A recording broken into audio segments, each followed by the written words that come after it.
إن الحمد لله نحمده ونستعينه ونستغفره ونؤمن به ونتوكل عليه ونعوذ بالله من شرور أنفسنا ومن سيئات أعمالنا من يهده الله فلا مضل له ومن يضلله فلا هادي له أشهد أن لا إله إلا الله وحده لا شريك له وأشهد أن محمدا عبده ورسوله يا أيها الذين آمنوا اتقوا الله حق تقاته ولا تموتن إلا وأنتم مسلمون يا أيها الناس اتقوا ربكم الذي خلقكم من نفس واحدة وخلق منها زوجها وبث منهما رجالا كثيرا ونساء واتقوا الله الذي تساءلون به والأرحام إن الله كان عليكم رقيبا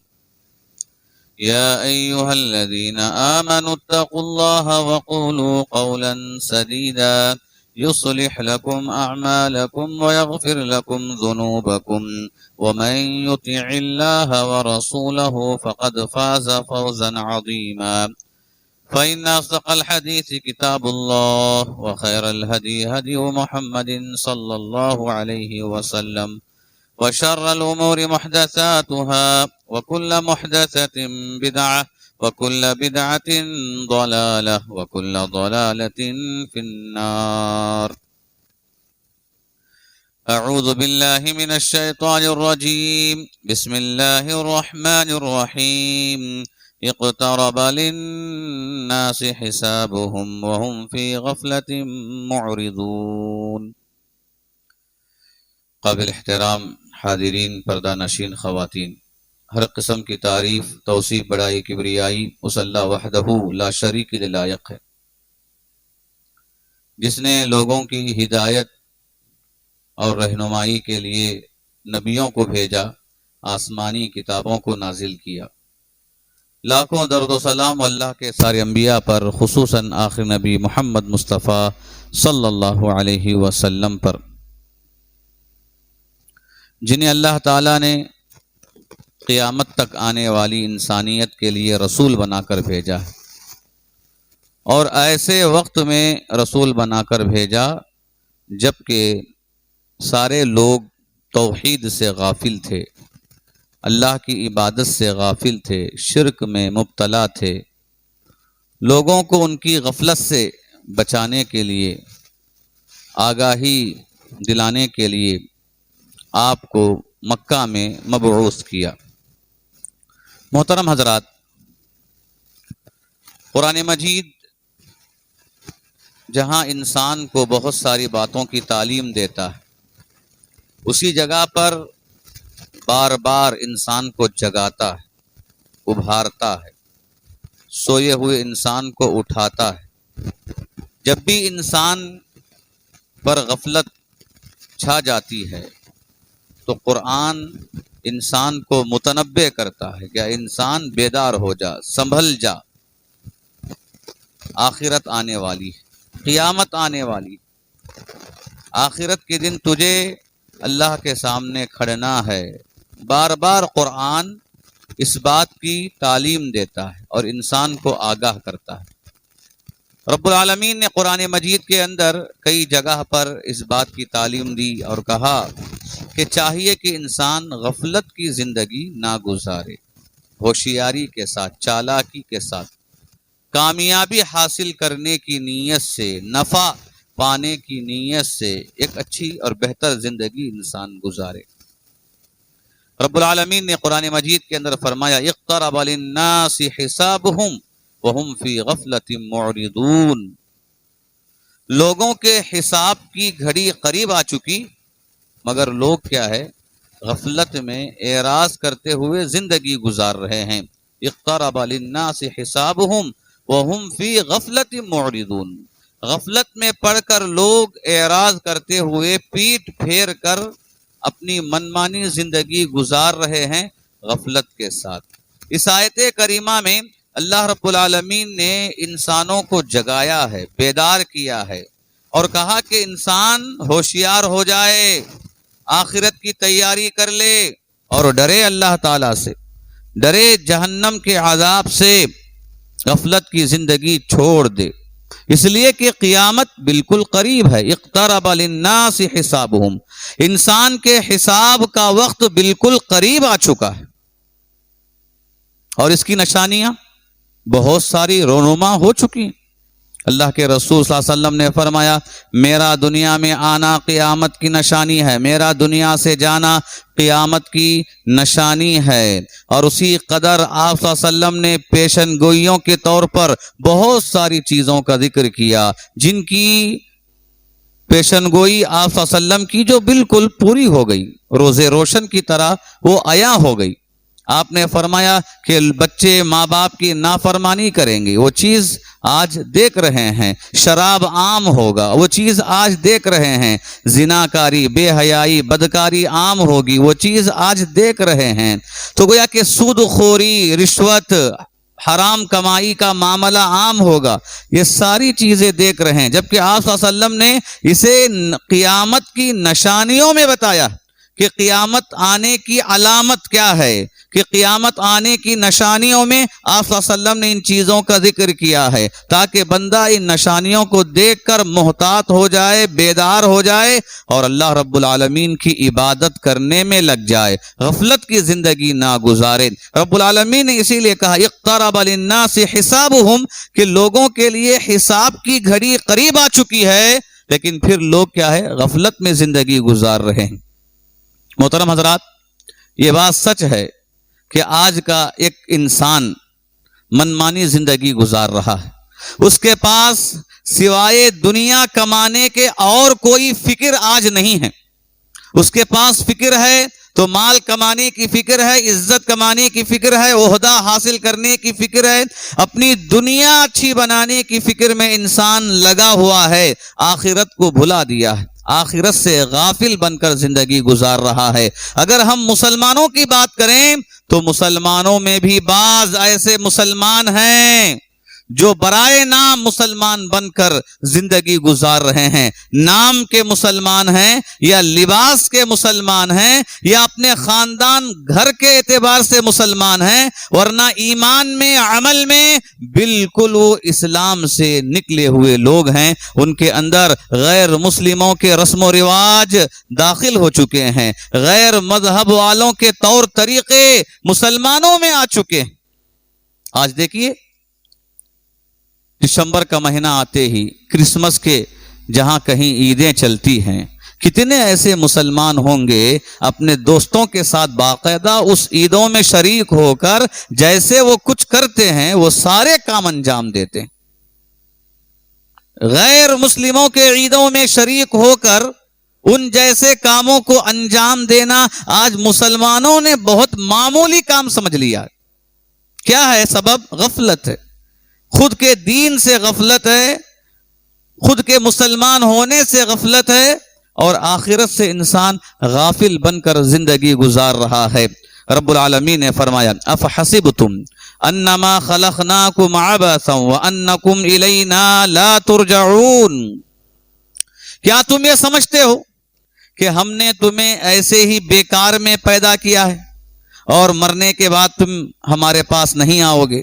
مرنے کے بعد تمہیں میدان محشر میں آنا ہے، فیصلے کی جگہ پر ٹھہرنا ہے۔ کیا تمہیں یہ بات نہیں معلوم؟ کیا تم سمجھتے ہو کہ تمہاری پیدائش ایسے ہی بیکار میں ہو گئی ہے؟ ہرگز نہیں، انسان کی پیدائش کبھی بیکار میں نہیں ہوئی ہے، بلکہ اللہ تعالیٰ نے کسی بھی چیز کو بیکار میں پیدا نہیں کیا ہے۔ ہر ایک کا ایک مقصد ہے، ہر ایک کے پیچھے ایک حکمت ہے، اور انسان کی پیدائش کا مقصد رب العالمین نے واضح انداز میں بتا دیا کہ ہم نے انسانوں اور جنوں کو ہماری عبادت کے لیے پیدا کیا۔ انسان کی پیدائش کا مقصد ہی اللہ کی عبادت کرنا ہے، نہ کہ عبادت کو چھوڑ کر، اطاعت کو چھوڑ کر انسان دنیا کے پیچھے بھاگ بھاگ کر اپنے آپ کو غافل بنا کر انسان زندگی گزارے۔ کبھی رب العالمین نے انسان کو اس کے لیے نہیں پیدا کیا۔ جو لوگ اس طرح کی زندگی گزارتے ہیں، جن کے پاس کوئی مقصد نہیں ہے، اپنے آپ کو مسلمان تو کہتے ہیں، نمازیں نہیں پڑھتے، مسلمان کہتے ہیں اللہ کے رسول کی تعلیمات پر عمل نہیں کرتے. مسلمان کہتے ہیں کبھی ایسے کام کر دیتے ہیں جن کاموں سے اللہ ناراض ہو جائے, اللہ کا عذاب انسان پر آ جائے, ایسے کاموں کو انجام دیتے ہیں. مسلمان تو اپنے آپ کو کہتے ہیں لیکن اپنے اخلاق میں, اپنے عقیدے میں, اپنے معاملات میں غیر شرعی اعمال کو انجام دیتے ہیں. ایسے لوگوں کے ذکر میں رب العالمین نے فرمایا لہم قلوب لا یفقہون بہا وَلَهُمْ أَعْيُنٌ لَا يُبْصِرُونَ بِهَا وَلَهُمْ آذَانٌ لَا يَسْمَعُونَ بِهَا أُولَئِكَ كَالْأَنْعَامِ بَلْ هُمْ أَضَلُّ. یہ آیت کریمہ ہمارے لیے غور کرنے کا حکم دیتی ہے.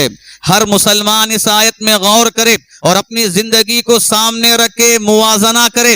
سمجھیے کہ ہماری زندگی ایک ترازو ہے جس میں ایک حصے میں انسان اپنے آپ کو رکھے اور دوسری طرف اس آیت کریمہ کو رکھ کر تولے.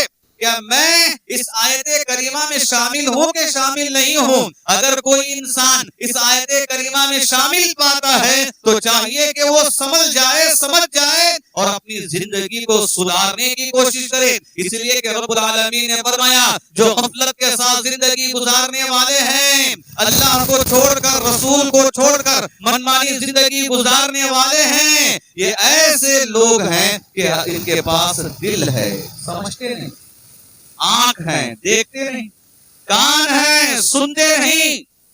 یہ تو جانوروں جیسے بلکہ جانوروں سے بدتر ہیں. اللہ اکبر, کتنی سخت بات رب العالمین نے اس آیت کریمہ میں ذکر کیا.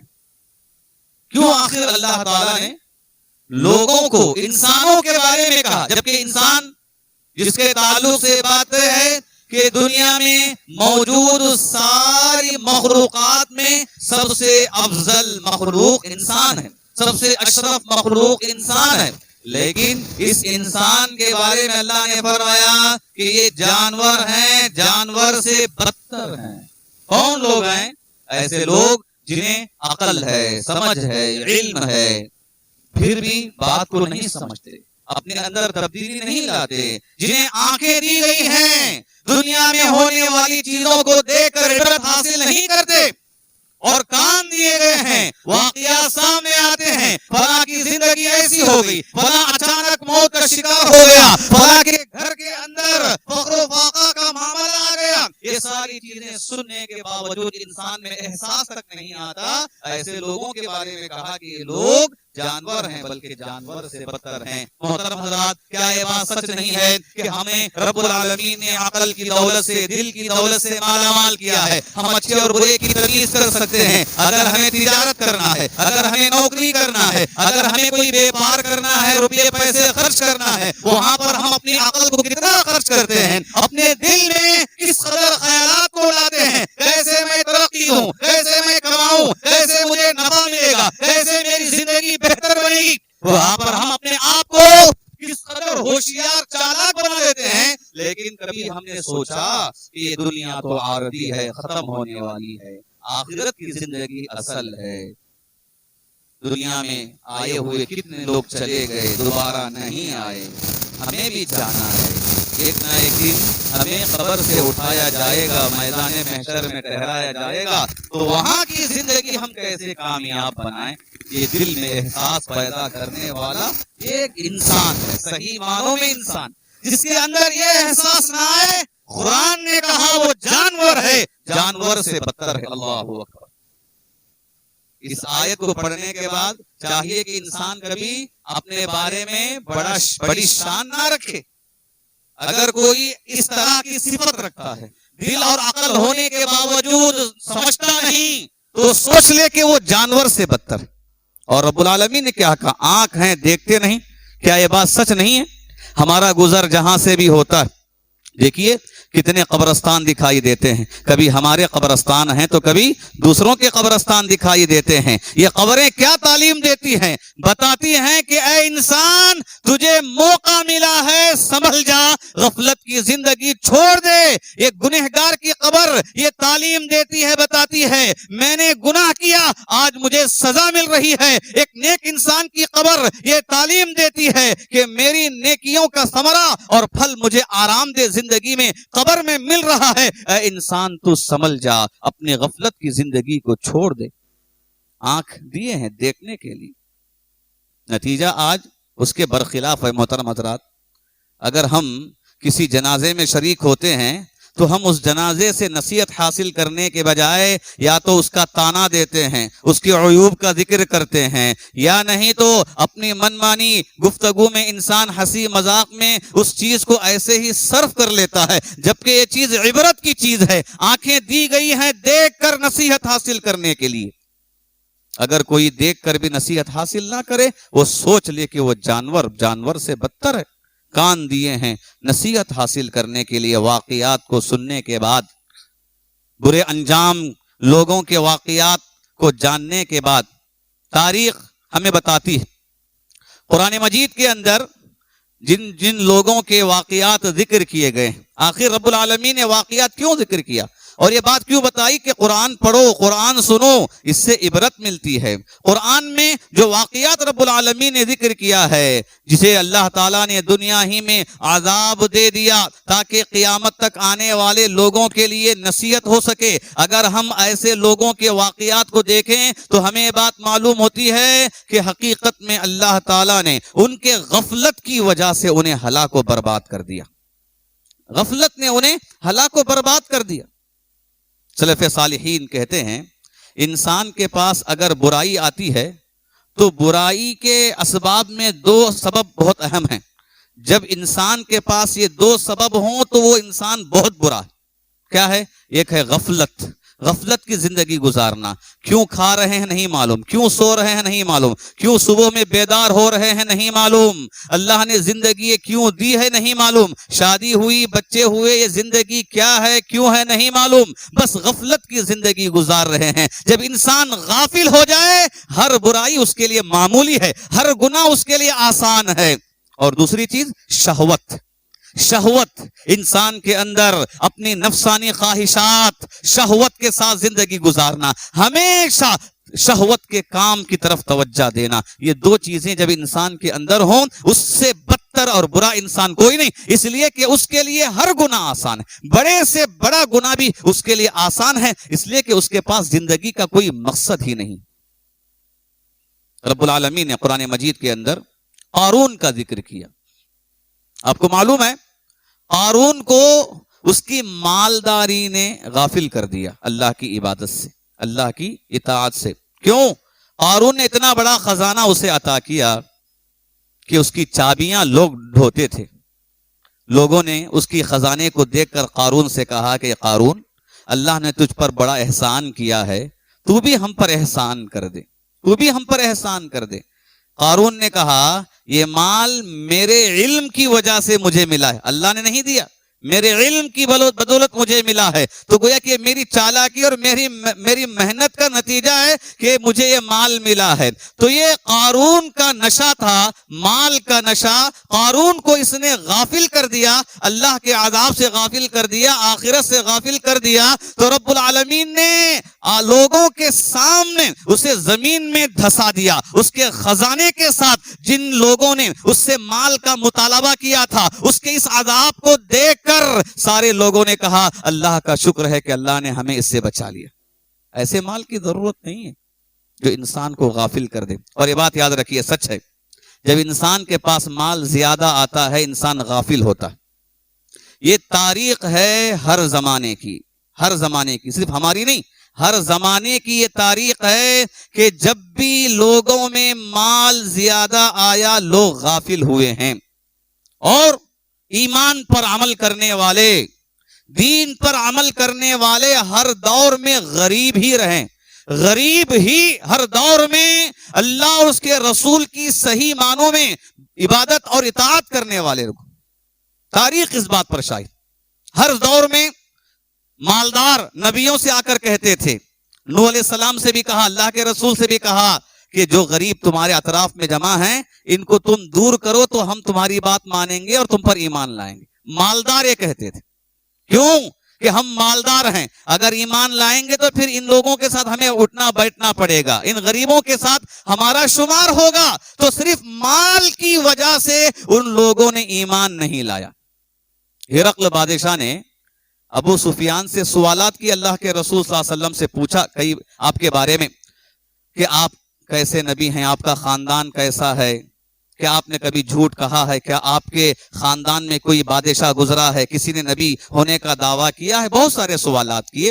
اس میں سے ایک سوال یہ بھی تھا, بتاؤ کہ اس نبی کے ماننے والے لوگ کون ہیں, مالدار ہیں کہ غریب ہیں. جب کہا گیا کہ اس نبی کے ماننے والے غریب ہیں, زیادہ غریب ہیں, تو کہا کہ ہاں یہی نبی ہے. نبی ہونے کی علامت بھی یہی ہے کہ ہر دور میں نبی کو ماننے والے غریب ہی ہوتے ہیں, اس لیے کیونکہ مالدار مال کے نشے میں غافل ہو جاتے ہیں. یہ بات حق ہے.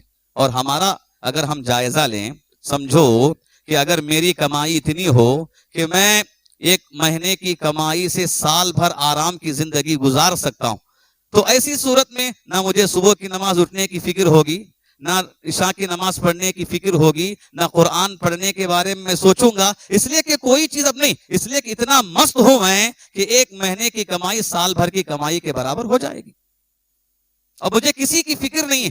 انسان جب فکر مند ہوگا تبھی اللہ کے سامنے آ کر گڑ گڑائے گا, مانگے گا, مطالبہ کرے گا, اللہ سے دعا کرے گا. یہ جب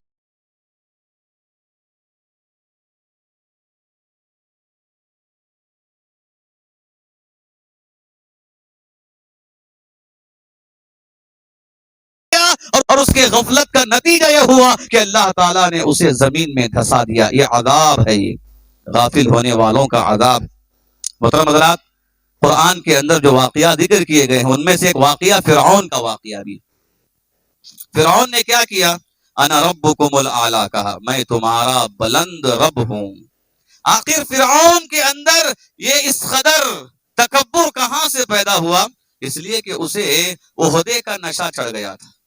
عہدے کا نشہ, کرسی کا نشہ, سیاست کا نشہ چڑھ گیا تھا. اس سیاست کے غلبے نے اسے غافل کر دیا, اللہ کو پہچاننے سے, آخرت کو یاد کرنے سے غافل کر دیا, جس کی وجہ سے رب العالمین نے دریائے نیل میں اسے ڈبایا اور کہا کہ تیری لاش کو ہم تجھے عبرت بنائیں گے, آنے والے لوگوں کے لیے, قیامت تک کے لیے عبرت بنائیں گے.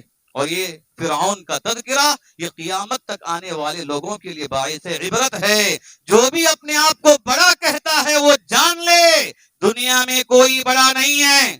ہر بڑے کے اوپر اللہ نے ایک اور بڑے کو پیدا کیا ہے, اور سب سے بڑا اللہ تعالیٰ, اللہ اکبر جسے کہتے ہیں. اللہ کی ذات ہی سب سے بڑی ہے, دنیا میں کوئی بڑا نہیں. صرف عہدہ ملنے سے کوئی بڑا نہیں ہوتا, بلکہ کبھی کبھی یہ عہدہ و منصب انسان کو غافل کر دیتا ہے, غفلت میں ڈال دیتا ہے. محترم حضرات, یہ غفلت کے اسباب جو دنیا میں لوگوں میں پائے جاتے ہیں اس میں سے ایک سبب ہے عصبیت, خاندان کی عصبیت. بعض لوگ خاندان پر بڑے اتراتے ہیں, ہمارا بڑا خاندان, کوئی مجھے کچھ نہیں کر سکتا, کوئی بھی آئے تو پورا خاندان میرا ساتھ دے گا. یہ خاندان کی عصبیت انسان کو غافل کر دیتی ہے, حق پہچاننے میں غافل کر دیتی ہے, انصاف کرنے میں غافل کر دیتی ہے, اللہ اس کے رسول کی اطاعت کرنے میں غافل کر دیتی ہے. اسی چیز نے ابو جہل کو غافل کر دیا تھا کہ ابو جہل قریش والوں پر اتراتا تھا, اپنے عہدہ و منصب پر اتراتا تھا, اسے فخر تھا اپنی زندگی پر, کہ جبکہ اسے معلوم تھا کہ اللہ کے رسول سچے ہیں, معلوم تھا کہ امانت دار ہیں, معلوم تھا کہ آپ کی تعلیم بالکل درست ہے, آپ کی دعوت بالکل حق ہے. یہ ساری باتیں معلوم ہونے کے باوجود بس عصبیت کی وجہ سے اس نے غفلت کا شکار, غفلت کا کام کیا. رب العالمین نے صرف 2 چھوٹے بچوں کے ذریعے اسے دنیا ہی میں عذاب دے دیا. محترم حضرات, غفلت کا معاملہ جو انسان کی زندگی میں آتا ہے بڑا ہی خطرناک, اور خاص جب انسان بالکل پر مطمئن ہو جائے, پرسکون ہو جائے, ایسے وقت میں یہ چیز انسان کے اندر آتی ہے. انسان کے اندر کبھی بھی غفلت جیسی صفت نہیں ہونا چاہیے. ایک مومن کی علامت نہیں ہے کہ وہ سستی کرے, کاہلی کرے, عبادت و اطاعت. رسول صلی اللہ علیہ وسلم جب دعا کرتے اللہ تعالیٰ سے تو کہتے اللہم اعوذ بک من العجز واعوذ بک من الکسل, اے اللہ میں کمزوری سے عاجزی سے تیری پناہ طلب کرتا ہوں، اے اللہ میں سستی سے تیری پناہ طلب کرتا ہوں۔ اللہ کے نبی ہیں یہ، اللہ کے نبی جو کبھی غفلت کے ساتھ زندگی نہیں گزارتے تھے۔ آپ سونے تک محنت کرتے، جیسے ہی بیدار ہو جاتے پھر وہاں سے آپ بالکل محنت میں لگ جاتے۔ صبح میں بیدار ہوتے تہجد پڑھتے، پھر صبح کی نماز پڑھتے، پھر چاش کی نماز پڑھتے، اس کے بعد گھر کے کام کرتے، اس کے بعد دعوتی کام کرتے، اور اس کے ساتھ ساتھ پورا دن آپ کا دعوتی مشن میں لگتا، اور رات میں سوتے وقت بھی اللہ کو یاد کرتے ہوئے سوتے۔ آپ کی زندگی میں کبھی غفلت نام کی کوئی چیز نہیں تھی۔ اگر ہم آپ سے محبت کرنے والے ہیں تو ضروری ہے کہ ہم آپ سے یہ اسوہ حاصل کریں، یہ زندگی کا طریقہ، اور خاص کر نوجوانوں کو اس اسوے کو اختیار کرنے کی ضرورت ہے۔ جوانی کے معاملے میں تصور کرتا ہے کہ عیش کرنے کا وقت ہے، آرام کرنے کا وقت ہے، اور اس کے بعد پھر ہمیں اپنی زندگی میں لگنا ہے، وہاں مشغولیات ہوں گے، جتنا دوستی کرنی ہو، جتنا عیش کرنا ہو، جتنا کھیل کود کرنا ہو، انہی عمر میں ہم کر لیں۔ جبکہ ایک دھوکہ ہے جو شیطان نوجوانوں کو دھوکے میں ڈال رہا ہے، بلکہ اصل محنت کرنے کی عمر تو جوانی کی ہے۔ جو جوانی میں محنت کرتا ہے بڑھاپے تک بھی برابر وہ محنت کرتا رہے گا، کبھی زندگی میں پیچھے نہیں ہٹے گا۔ سست ہو جائے وہ کبھی اپنی زندگی میں ترقی نہیں کر سکتا۔ محترم حضرات، غفلت جو انسان میں آتی ہے، اگر ہم اس کے اسباب کو دیکھتے ہیں، یاد رکھیے اس کے اسباب میں ایک بہت بڑا سبب غفلت کا وہ اللہ تعالیٰ کو صحیح طور پر نہ پہچاننا، اللہ کو نہ پہچاننا۔ ہم مسلمان صحیح معنوں میں اللہ کو نہیں پہچانتے، بس مانتے ہیں کہ اللہ ایک ہے، مانتے ہیں کہ اسی کی عبادت کرنی ہے، شرک اس کے ساتھ نہیں کرنا ہے، یہ مانتے ہیں۔ لیکن جب پہچاننے کی بات آتی ہے تو ہم اللہ تعالیٰ کو صحیح معنوں میں نہیں پہچانتے۔ یاد رکھیے اللہ کو اگر بندہ صحیح معنوں میں پہچان لیا تو پھر اس کی چہرے پر ہنسی نہیں آئے گی، کبھی اس کے چہرے پر ہنسی نہیں آئے گی، اس لیے کہ اللہ تعالیٰ کا عذاب، اس کا قہر، اس کی قدرت، اس کا غلبہ اتنا خطرناک اور عام ہے کہ کوئی اس سے بچ نہیں سکتا۔ اللہ کے رسول صلی اللہ علیہ وسلم سے اللہ تعالیٰ نے فرمایا، نبی عبادی انی انا الغفور الرحیم وان عذابی هو العذاب العلیم۔ میرے بندوں کو آپ بتائیے کہ میں بہت معاف کرنے والا ہوں، بہت بخشنے والا ہوں۔ یقیناً یہ اللہ رب العالمین کا کرم ہے ہم پر، اس کا رحم ہے ہم پر۔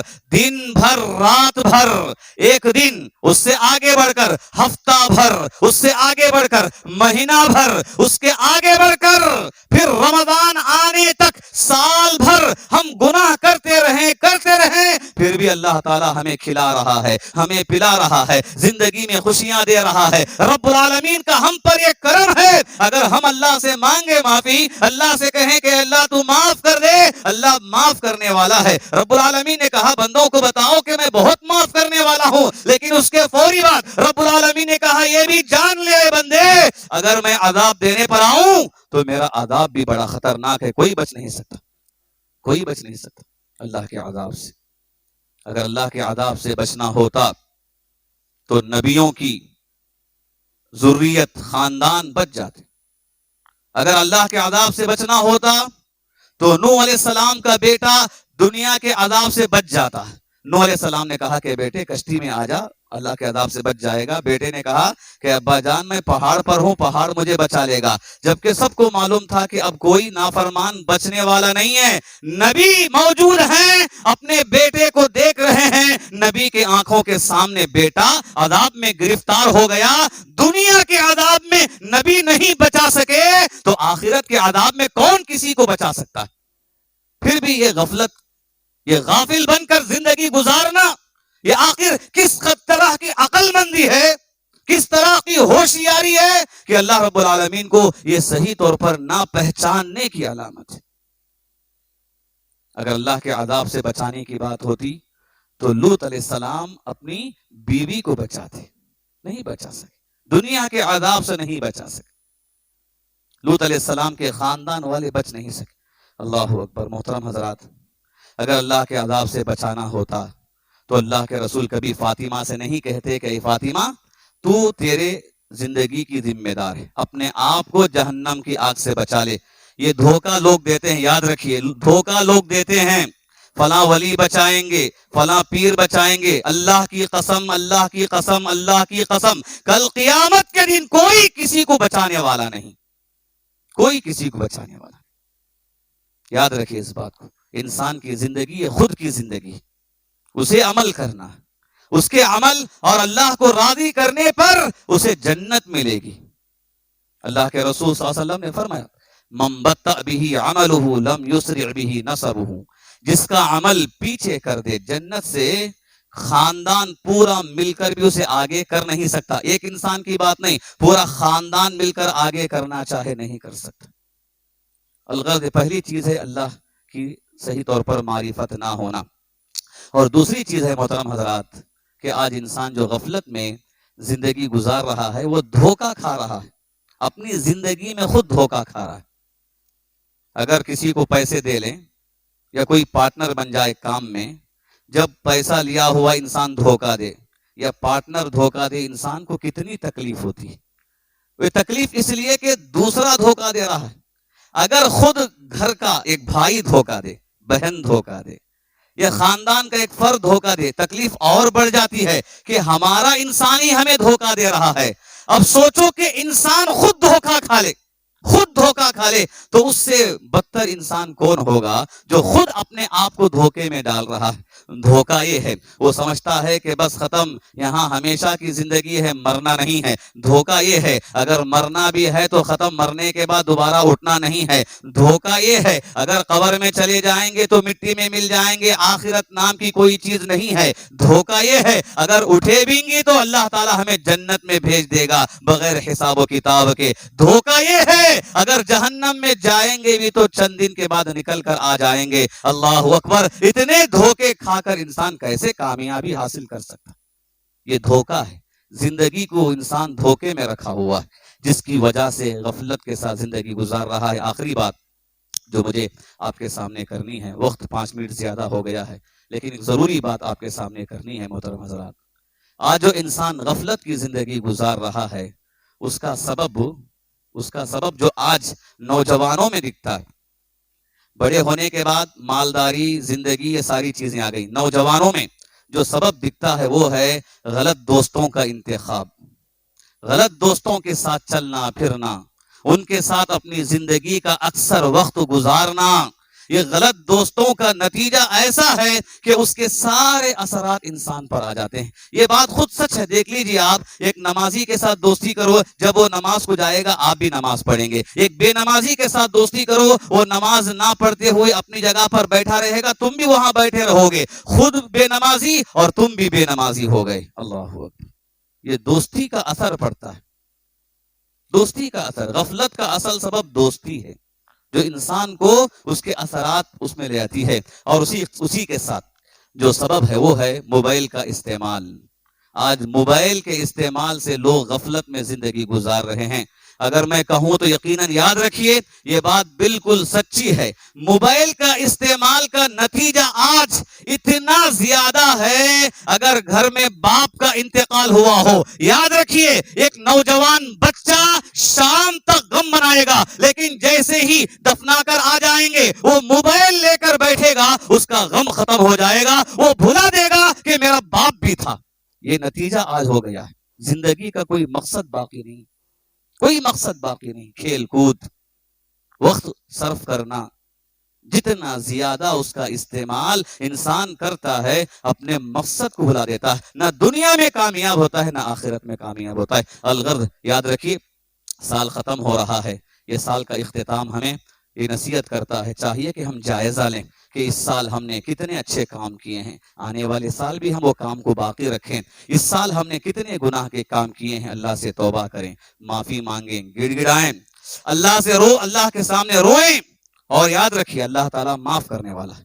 معافی مانگے، ایک ایک گناہ کا ذکر کر کے معافی مانگے، اور وعدہ کرے اللہ کے سامنے آنے والے سال میں کبھی یہ گناہ نہیں کروں گا، یہ آنے والے سال ایک تقوی پرہیزگار زندگی گزاروں گا۔ اللہ تعالیٰ سے دعا ہے کہ اللہ تعالیٰ ہمیں غفلت کی زندگی گزارنے سے بچنے کی توفیق عطا فرمائے۔ اللہ تعالیٰ ہمیں اپنی زندگی کے مقصد کو سمجھنے کی توفیق عطا فرمائے۔ رب العالمین ہمیں آخرت کی تیاری کرنے کی توفیق عطا فرمائے۔ رب العالمین جتنی زندگی ملی ہے اس زندگی میں خیر کے کام کرنے کی توفیق عطا فرمائے۔ اللہ تعالیٰ ہم نے اب تک جتنے چھوٹے بڑے گناہ کیے ہیں، اللہ ہمارے سارے گناہوں کو معاف فرمائے۔ رب العالمین یہ 2023 میں ہم نے جتنے بھی چھوٹے بڑے گناہ لوگوں کے درمیان، لوگوں سے چھپ کر، تنہائی میں، رات کے اندھیرے میں، دن کے اجالے میں ہم نے کی، اللہ ہمارے سارے گناہوں کو معاف فرمائے۔ اللہ ہم نے جتنی بھی چھوٹی موٹی نیکیاں کی ہیں، اللہ ہماری ساری نیکیوں کو قبول فرمائے۔ آمین۔ بارک اللہ لنا ولکم فی القرآن المجید ورفعنا وإياكم بالآيات والذكر الحميد إنه تعالى جواد كريم ملك بر رؤوف رحيم رب حليم۔